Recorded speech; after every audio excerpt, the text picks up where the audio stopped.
Alô, alô, bem-vindos aqui a mais um episódio. Já estava aqui em falta outra vez com as gravações, mas estou de volta para mais um.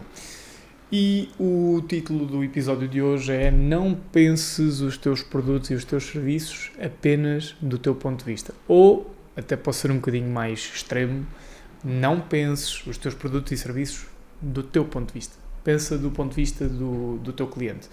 É muito comum, em particular na área de onde eu venho, nós estarmos constantemente a olhar para novos serviços e achar que são ideias extraordinárias. Já toda a gente ouviu falar da síndrome do objeto brilhante. Agarramos muito à ideia de que algo é revolucionário, mas a verdade é que basta fazer um exercício simples, que é contar a 5 amigos ou familiares a ideia e perceber se há algum tipo de receptividade. Se não houver, esquece, passa ao próximo. E nós temos muito esta lógica de, mas o mercado não compreende, eu sou uma pessoa incompreendida, um gênio incompreendido. Se és um gênio incompreendido, certamente o teu produto não vai pegar.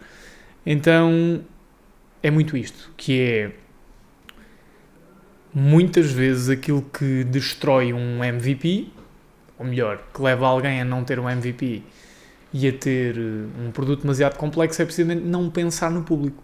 É não pensar em quem vai ser o público-alvo daquele produto ou daquele serviço. Então, esta lógica de constrói a ideia, implementa, erra rápido e corrige tem também a ver com isto, que é testar a reação do público. E nós podemos ter ideias absolutamente extraordinárias, que nós achamos que vão mudar completamente a vida das pessoas, mas temos que colocar-nos sempre em quem está do lado de lá. Lembrem-se de uma coisa. Vocês que estão a ouvir este podcast ou a ver este vídeo no YouTube ou a ver no Spotify, esqueço-me que o Spotify tem vídeo também. Nas vossas respectivas áreas de atuação, vocês estão constantemente a trabalhar com isso todos os dias. Então isso significa que vocês têm sempre um enviesamento relativamente à percepção sobre os vossos serviços ou os vossos produtos. Vocês têm um nível de informação que a maioria das pessoas não tem. Então é natural que quando pensam em alguma coisa na vossa área de atuação, essa coisa seja extremamente complexa ou mais complexa do que aquilo que tem que ser. Exemplo prático, porque nós devemos aprender com os melhores e repetir aquilo que os melhores repetiram. Pensem na Apple quando foi resgatar o Steve Jobs. Resgatar no sentido, recontratou o Steve Jobs. Uma das coisas que o Steve Jobs fez foi chegar e ver quais eram os produtos vencedores e diminuiu a linha de produtos da Apple drasticamente e ficou só com os produtos vencedores, que eram simultaneamente os produtos também menos complexos, ou pelo menos de menor complexidade de percepção para o público. Uma das coisas que o Steve Jobs sempre disse sobre o iPad é que tinha de ser possível dar o iPad a uma criança e essa criança rapidamente começar a interagir com ele de forma simples. E isto significa pensar o produto na ótica do cliente, na ótica do consumidor. No caso de serviço, quem vende serviços, a maior complexidade está em fazer perceber o valor acrescentado do lado do cliente. Como é que eu garanto que o cliente vai percepcionar o valor que eu estou a acrescentar? E muitas vezes essa percepção de valor vem precisamente da simplicidade do produto. Ou do serviço, neste caso. Eu utilizo muitas vezes a palavra produto no caso de serviço. Olhem para isto como uma forma de produtização de serviços, que é uma coisa que eu gosto muito, que é visualizar, ter um pacote, ter um regime, ter um pack, chamem-lhe o que quiserem, mas gosto muito dessa ideia de pensar serviços como produtos. E quão mais complexo for, mais difícil é do cliente visualizar. E muitas vezes a complexidade resulta do quê? Da nossa tentativa de tapar todos os cantos e de chegar a todos os sítios.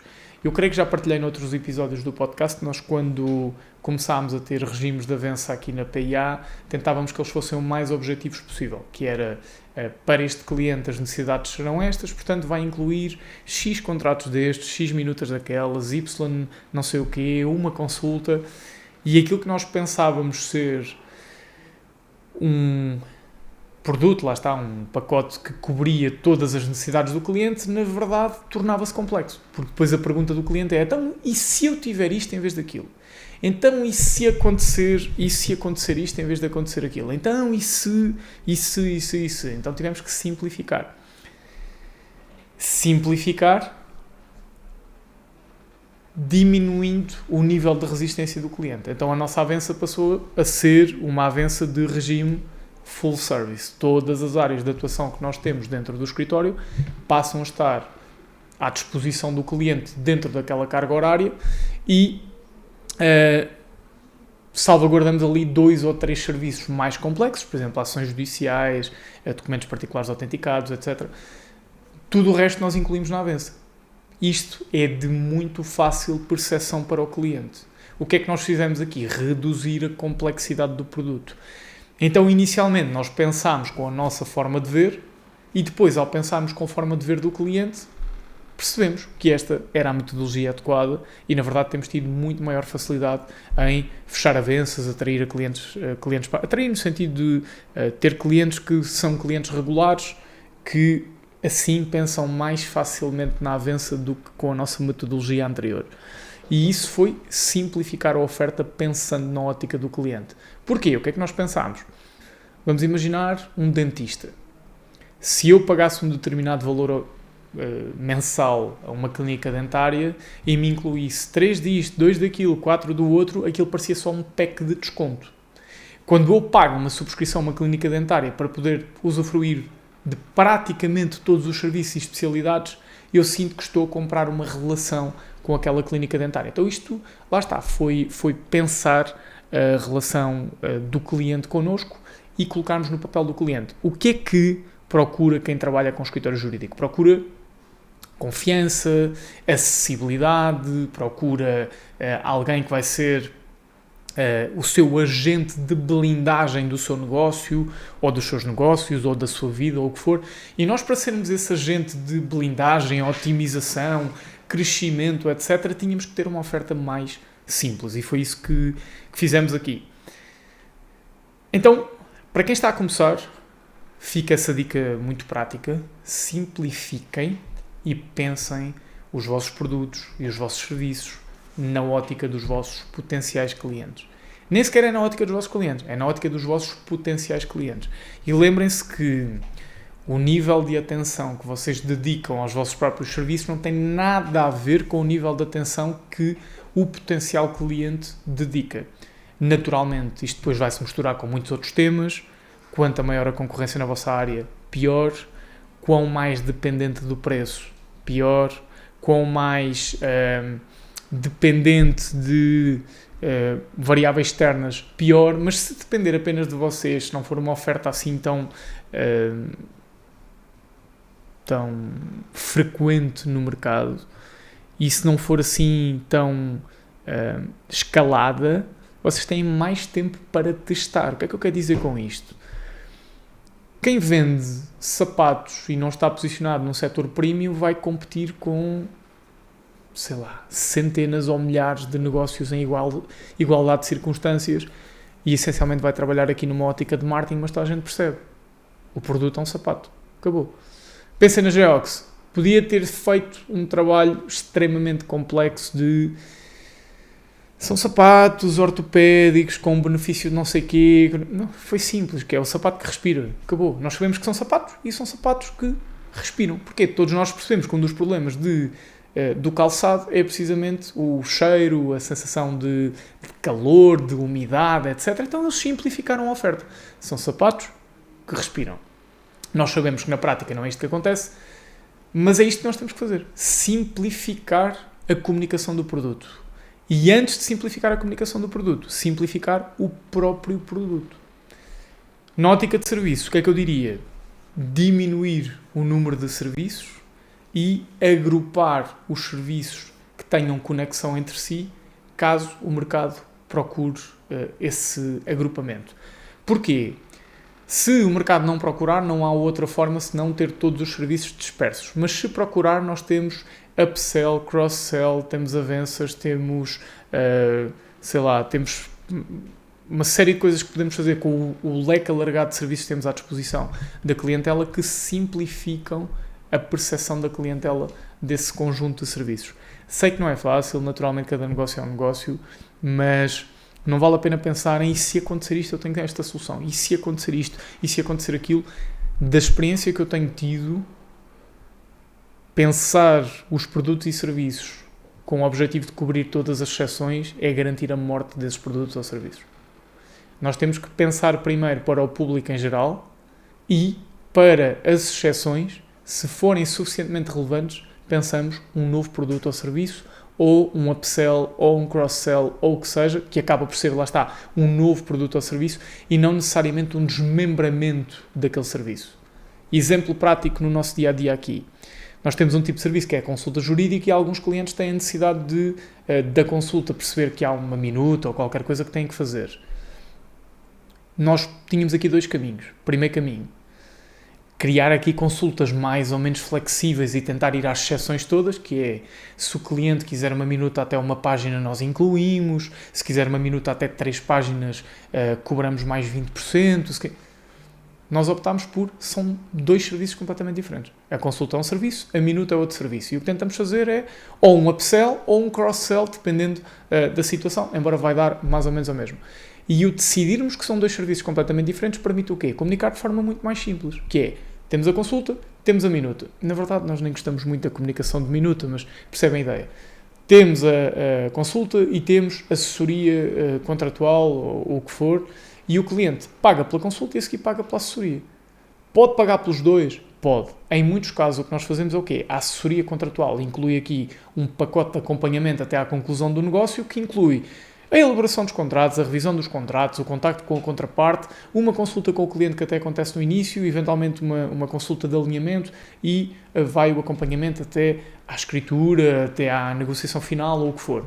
Esta simplificação, em vez de estarmos ou seja, nós percebemos que, neste caso, em vez de estarmos a vender uma minuta, o nosso tempo na negociação com a contraparte, o nosso tempo no acompanhamento à escritura, o nosso tempo na análise eventual da documentação que possa vir a aparecer e a vender uma consulta, nós percebemos que fazia mais sentido na percepção do cliente saber, eu vou pagar isto e até concluir o meu negócio estou salvaguardado, quase como a lógica de regime de avanço. Portanto, é muito por aqui, volto a dizer, pensem os serviços e os produtos na ótica dos vossos clientes e não na vossa ótica. Simplifiquem quando houver que simplificar, conjuguem serviços quando houver que conjugar e, acima de tudo, tenham essa capacidade de perceber que o MVP é a melhor coisa que vos vai acontecer, porque lançam o MVP, começam a recolher feedback do público, começam a perceber qual é a visão do público sobre aquilo e depois podia acrescentar aqui outro ponto que daria todo um novo podcast, que é rodeiem-se de pessoas com quem possam fazer ali uma espécie de teste fantasma, um pré-teste ou que seja, quase um estudo de mercado sobre o produto ou serviço que estão a ter. Eu há pouco tempo tive aquilo que eu achei uma ideia brilhante, não vou partilhar aqui porque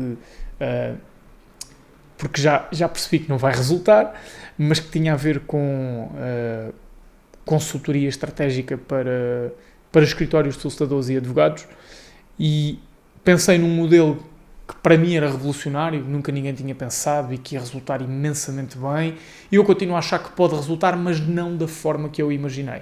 E não resultar da forma que imaginei corta a propensão do serviço ter margem de progressão dentro das nossas empresas e para mim deixa de fazer sentido por não ter a dimensão que eu achei que podia ter. Como é que eu matei esta ideia? Acabei de fazer ali um estudo de mercado. Falei com alguns colegas que são solicitadores, falei com alguns colegas que são advogados, falei com outras pessoas que são mentores de negócios, falei com outras pessoas que têm apenas negócios noutras áreas, umas de produtos, outras de serviço, outras de ambos, e percebi que a minha ideia de facto não fazia sentido porque eu tinha pensado mais na minha ótica do que na ótica do meu potencial cliente, neste caso seriam solicitadores ou advogados. Portanto, fica essa nota. Conclusão deste episódio, para não me alongar mais, pensem o produto na ótica do vosso cliente e não na vossa ótica. Vou encerrar este episódio com uma ideia que tive para implementar para os próximos episódios e espero implementar em todos os episódios daqui para a frente, que acredito que durante alguns meses ou eventualmente até anos não vai ter um grande impacto, mas a minha convicção é que vai haver um dia que isto vai ter muito impacto, que é em todos os episódios falar ou trazer algum apelo de alguma iniciativa, alguma associação, alguma entidade que de alguma forma pode tornar o mundo um pouco melhor, quase numa ótica de patrocínio, sendo que nenhuma destas entidades está a patrocinar o que quer que seja, e vou tentar em cada episódio trazer uma dessas iniciativas ou entidades. Vou começar neste episódio, acho que é o 47, se não me engano, primeiro com a vergonha de não ter tido esta ideia mais cedo, e com a convicção de que um dia estes apelos sejam ouvidos por dezenas ou centenas de milhares de pessoas, ou mesmo milhões, não vai ser de certeza, porque eu falo em português, portanto tinha de ser ouvido, pelo menos em Portugal e no Brasil, mas pelo menos algumas centenas de milhares de pessoas possam ouvir este podcast e estes apelos possam ter um bom impacto. Vou começar com o apelo a sermos dadores de medula óssea, ou pelo menos estarmos no banco de dadores de medula óssea. Esta semana chegou-me um apelo bastante triste de uma senhora que está numa situação difícil, que foi diagnosticada com cancro, entretanto precisa de um dador de medula óssea, está na lista de espera, até está bem posicionada, encontrou um dador, só que entretanto esse dador adoeceu e deixou de ser elegível. Enfim, um cenário que eu não imagino que seja para aquela família, e tocou-me bastante. Eu não tinha consciência do impacto que a doação de medula óssea pode ter numa família, mas estarmos no banco de possíveis dadores não custa nada, é um processo simples, basta pesquisarmos doação de medula óssea e rapidamente nos aparece o site para nos inscrevermos enquanto dadores. Eu ainda não o fiz, mas prometo que o vou fazer nos próximos dias, e gostava muito que todos os que estão desse lado considerassem fazer isso. Pelo que eu entendi, ainda não me informei suficiente sobre o procedimento, mas pelo que eu entendi, inicialmente é tirarmos sangue para análises, para perceber qual é a compatibilidade da nossa medula ou não com eventuais pessoas necessitadas, e a partir daí poderemos ou não ser contactados para salvar uma vida. Eu acho que isso deve ser um privilégio extraordinário. Imagino que o processo não seja fácil no momento da doação de medula, mas gostava que todos os que estão desse lado considerassem ser dadores, e se não considerarem, seja por que razão for, porque fisicamente não têm condições, porque têm pânico, pelo que for, que pelo menos partilhassem esta palavra. Este é o apelo deste episódio. No próximo trarei outro e por aí vai, mas gostava mesmo muito, muito, muito que considerassem isto. E vou pedir-vos aquilo que peço também em todos os episódios: se acharem que é relevante, se acharem que isto acrescenta valor a quem está desse lado, partilhem, comentem, enviem aos vossos amigos, deem-me feedback para eu perceber como é que posso melhorar. E é isto, está bem? Obrigado por estarem desse lado e até o próximo episódio. Fiquem bem.